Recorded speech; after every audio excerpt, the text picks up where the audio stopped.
waxaa lagu qabtay magaalada Manchester dad runtii aad iyo aad loo soo abaabulay iyadoo aan dhihi karo waxay ahayd niyadii hadda la soo dhaafay xafladii ugu quruxda badan ee la qabto xafladaas oo loogu talagalay in lagu soo dhaweeyo ciyaaryahanada ka qaybgalaya tartankan ka dhacay Olombikada ee magaalada London iyadoo ay u qabteen walaalaha Jabuuti iyo dhalinyarada ka imaatay wafdiga ballaarnaa dalka hooyo mid ah hadaladii qiimaha badnaa ee ka soo jeediyeen mas'uuliyiintii ka hadashay meesha sida tan annahay baajaaliyada reer Manchester reer Manchester sorry soo dhaweynayna guddiga Olombikada Soomaaliyeed xafladan aynu joogno in ay ka muuqato isku soo dhawaashay dhinaca sports waxaan kaga baxayaa soo dhawaada ku soo dhawaada magaalada Manchester.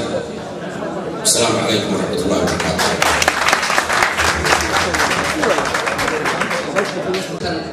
مثلا الله سوالي ذكر. عيارتويدا حتى كانت كي تاعن وجهتي وعيارتويدي بالسماتك أما كبدا كوليغا أما كبدا باسيتكا قصة عياري ودك الصوماليا تاريخ غير معقول.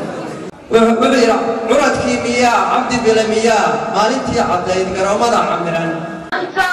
Dabtiyo kado fi maye wanda mai siraya insan diman sai ka dehgali ne insan diman sai ka dehgali ne darwahan kumariya inam kudin tayon kadiya adawde hisani wa hisani akhir ونجيبني سواي وحنا جبر والدنيا لودن كذا تعب.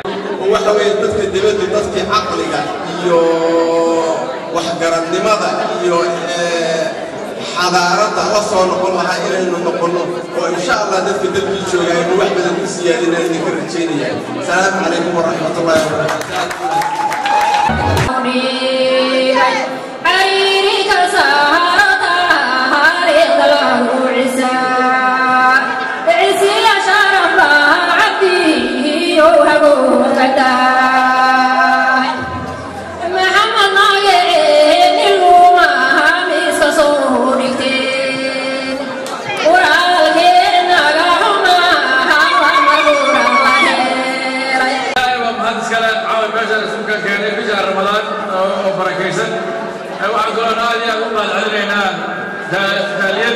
Greater Manchester حفلة قروح البلد ويقول لك لأنه كسر دوينا عيارتويدي المسؤولين دي معمولين كيمة بعدين Greater Somalia.